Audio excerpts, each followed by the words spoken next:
নমস্কার বন্ধুরা, আমি সীমা আরও একটা ভিন্ন স্বাদের রেসিপিতে আপনাদের সবাইকে স্বাগত জানাচ্ছি।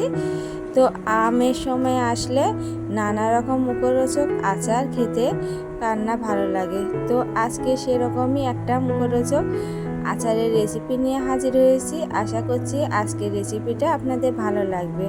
তো আজকে তো বানিয়ে নিলাম তেলের আচার। আর এইরকম আচার দিয়ে সন্ধ্যাবেলায় যদি মুড়ি মাখানো যায় আর মুড়ি খেতে আর গরম ভাতের সাথে এই তেলের আচার দিয়ে খেতে খুবই ভালো লাগে। তো তাহলে আসুন জেনে নেওয়া যাক আজকের এই তেলের আচার কি করে বানাচ্ছি। আর খুব সহজ একটা রেসিপি। তো এরকম আচার করে যদি আপনারা রোদে রেখে কিছুদিন যদি ফ্রিজে রেখে খান তো গোটা বছরই এই আচারটা দিয়ে মুড়ি মাখা আর ভাতের সাথে খেতে পারবেন। তো আমি এখানে কড়াইতে সরিষার তেল দিয়ে নিলাম। তো সরিষার তেল দিয়ে আচারটা করতে হবে। তো এখানে আমি কিছুটা শুকনো মরিচ আর তেজপাতা একটু ভেজে নিচ্ছি। তো একটু ভাজা ভাজা হয়ে গেলে এবারে দিয়ে দিব সামান্য জিরা। তো শুকনো মরিচের পরিমাণটা পরে আবারও ভেজে দিয়ে নিতে পারেন তেলের মধ্যে। তো আমি এখানে অল্প কয়েকটা শুকনো মরিচ নিয়েছি। তো জিরা, শুকনো মরিচ আর তেজপাতাগুলোকে একটু নেড়ে চেড়ে ভেজে নিচ্ছি। তো ভেজে নেওয়া হয়ে গেছে। তো এবারে আমগুলো দিয়ে দিলাম। তো আমগুলো আমি কেটে ধুয়ে লবণ আর হলুদ মেখে রেখে দিয়েছিলাম অন্তত 4-5 ঘন্টার মতো। এর থেকে যে বাড়তি একটা জল আছে সেটাও ঝরে গিয়েছে। তো এবার আমি ভালো করে এই আমটাকে ভেজে নেব। তো উল্টে পাল্টে আমি আমটাকে ভালো করে ভেজে নেব। তো বন্ধুরা, এতক্ষণ যারা আমার ভিডিওটি দেখছেন প্লিজ একটা লাইক করে দেবেন এবং সাবস্ক্রাইব করে পাশের বেল বাটনটা অন করে দেবেন। যখনই নতুন কোনো ভিডিও ছাড়বো সবার আগে দেখতে পাবেন।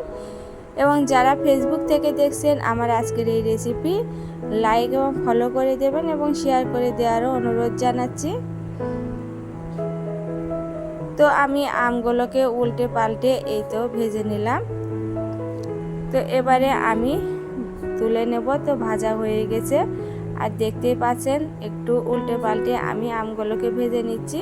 আর অনেকটা নরমও হয়ে গিয়েছে। যখন তেলের মধ্যে এই আমগুলোকে রেখে দেব তো অনেক নরম হয়ে যাবে আর তেলটা অনেকটা টকটক হবে, মুড়ি দিয়ে খেতে অনেকটা ভালো লাগে। তো একবার হলেও বাড়িতে বানিয়ে নেবেন। তো দেখতে পাচ্ছেন আমার ভেজে নেওয়া হয়ে গেল, এবারে তুলে নিচ্ছি। তো আমি সময় আসলে নানা রকম তো রেসিপি করে আপনাদের দেখিয়েছি এই আমের। তো আজকে একটা নতুন স্বাদের এতে তেলের আচারের রেসিপিটা বানিয়ে দেখালাম। তো আপনারা যারা রসুন খেতে পছন্দ করেন এই তেলের মধ্যে রসুন দিয়েও আপনারা ভেজে নিতে পারেন। তো আমি নিরামিষভাবে এই তেলের আচারটা বানাচ্ছি। তো এবারে এই আমগুলোর মধ্যে আমি তেল দেব। তো কাঁচা সরিষার তেল আমি আমে ডুবিয়ে দেব। আর এবারে এতে অ্যাড করব ভাজা মশলা, যেগুলো আমি আগে ভেজে রেখেছি। তো আমি এই মশলাটা কি করে বানিয়েছি তো আগের যেগুলো রেসিপি আছে দেখলেই বুঝতে পারবেন। আর এই মশলাটার জন্য তেলের আচারের স্বাদটা অনেকটা বাড়িয়ে দেবে।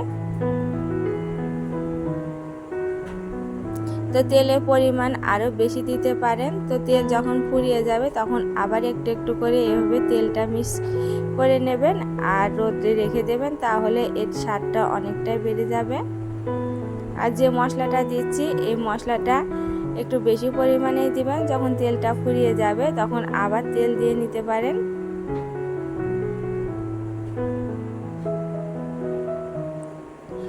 আর এই তেলের আচারটা অনেকটা সুন্দর হয়েছিল, একবার না বানিয়ে খেলে বুঝতেই পারবেন না। তো বন্ধুরা, আমার আজকের এই তেলের আচারের রেসিপিটা আপনাদের কেমন লাগছে কমেন্টে জানাবেন।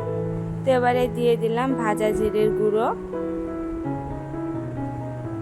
তো আমি এখানে আরও কিছুটা সরিষার তেল ব্যবহার করছি। তো এই আমটা ডুবে যাওয়া পর্যন্ত তেলটা দিতে হবে। যদি আমটা শুকনায় থাকে তাহলে এর ওপরে অনেকটা ফাঙ্গাস পড়ে যেতে পারে, সেজন্য ডুবিয়ে তেল দিতে হবে। তো আমি এই যে কাঁচের বয়ামে আচারটাকে তুলে নিচ্ছি। আর প্রতিদিন আমি রোদে দেব, তাহলে এই মশলার সাথে আর তেলের সাথে আমের সাথে অনেকটা মিশে যাবে আর খেতেও ভালো লাগবে। তো আপনারা ফ্রিজে রেখেও খেতে পারেন। তো আমার থেকে মনে হয় রোদ্রে দিলে এর টেস্টটা অনেকটা বেড়ে যায়, যেটা আমার মা করতো, প্রতিদিন রোদ্রে দিত। আর এই আচারটা খেতে অনেকটাই ভালো লাগতো।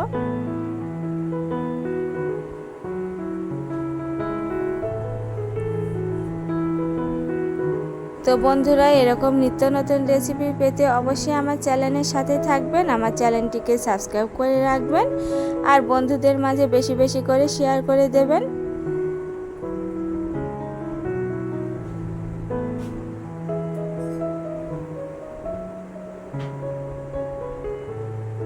তো আমি সব আমগুলোকে এই তেল দিয়ে আমি বয়ামে রেখে আমি রোদ্রে দিয়ে রাখবো।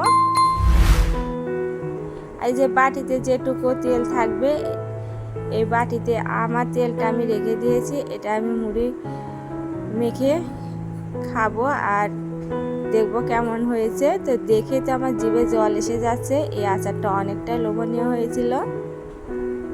তো এরকম নিত্য নতুন রেসিপি পেতে আমার চ্যানেলের পাশেই থাকবেন। সে পর্যন্ত সবাই ভালো থাকবেন, সুস্থ থাকবেন এবং পরবর্তী রেসিপি দেখার অনুরোধ জানিয়ে আজকের মতো এখানেই বিদায় নিচ্ছি। নমস্কার।